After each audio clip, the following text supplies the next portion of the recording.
Hey, I'm Jamey from Stonemeyer Games, and I am the co-designer with Pete Wissinger of Origin Story. Origin Story is a trick-taking tableau building game, and I found that I love trick-taking games, especially if they have an interesting hook to them. And the hook that I really wanted to add if I were going to make a trick-taking game, and I'm glad that I did with Pete, is that there is a strong sense of progression from the beginning of the game to the end of the game. You actually get better at what you're doing over the course of the game in Origin Story. The theme of the game is that you are telling your story as you become a superhero or supervillain, one of the two. And you're doing that through tableau building. Over the course of the game, you're going to get these cards that add things like superpowers and super suits and gadgets and things like that. Here's another super suit. Here's a talent. You're adding various cards. You have a bunch of choices every round of the game across the 5 rounds to add new powers to your little player mat. Your player mat is a comic book style player mat here, where you start off with a simple ability. You're a fairly regular human, and then you add these cards, these story cards to your story. So you're both thematically telling your story as someone who's becoming a superhero, and you are gaining these powers that you can activate over the course of the game, hand by hand of cards.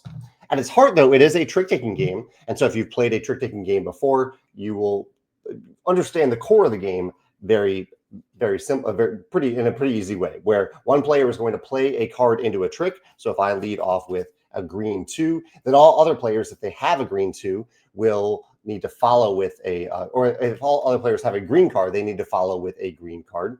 If they don't, they can play a trump card, and the highest card wins the suit, or the trump card the highest played trump card wins the suit.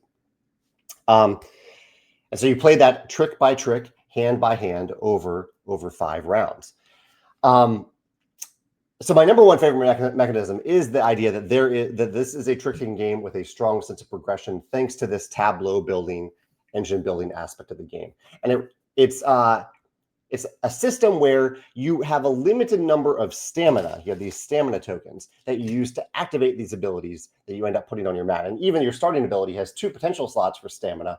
But right away in the first round, you're going to have another story card here, so you can activate that. So based on the hand that you receive, you will see your hand before you have to make your stamina choice and even your story card choice each round. You'll get to see, okay, what kind of hand do I have right now? Which of my abilities align with this hand or can maximize this hand? Along with that, you have one decision each round, and that is to act as a hero or act as a villain. And this is essentially the bidding system, or the equivalent of a bidding system in this game. In some trick-taking games, you might say, okay, I'm going to win. I think I'm going to win 3 tricks this hand, or I don't think I'll win any tricks this hand. And you'll declare that, and you'll try to seek that out. In Origin Story, it's a binary choice. You either are a hero, and you are trying to win as many tricks as possible. You'll gain 1 victory point per trick, or you are a villain. And so you'll declare this on your little score mask here. You'll put this down on the table simultaneously with all other players and declare, this round, I'm going to be a hero or a villain. If you're a villain, you're trying to win 0 tricks. And if you do, you'll get 4 victory points.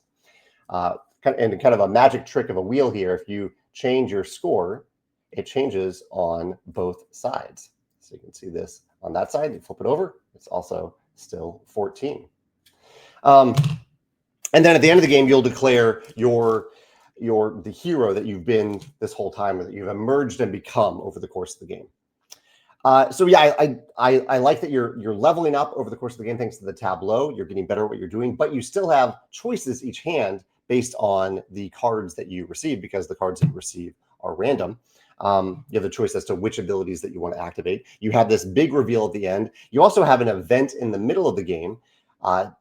We went back and forth about how many events to put in the game, and we decided it would be more memorable each game if each game only had 1 event. And so we have a bunch of event cards, but each game, I think there are 18 event cards in the game, but each game in round 3, 1 of these events will happen. You'll see it, you'll follow the instructions on it. It's kind of a thing that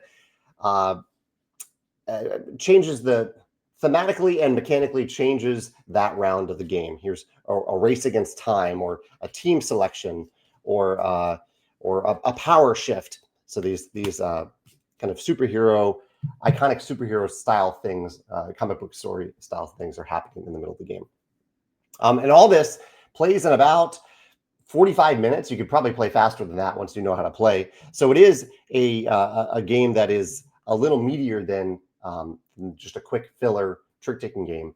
But that is kind of what I was looking for in a trick-taking game. I like the options of having these quicker trick-taking games, but I really like an origin story that it gives you the time to actually tell a story, both thematically and mechanically, based on the different cards that you're adding to your tableau over the course of the game, that event that happens in the middle, and then the hero that you become at the end of the game. There's 10 of these different hero cards here.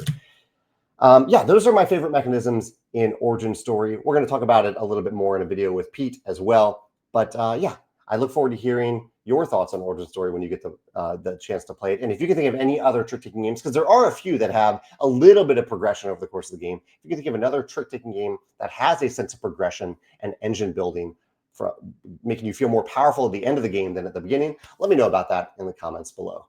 Thanks.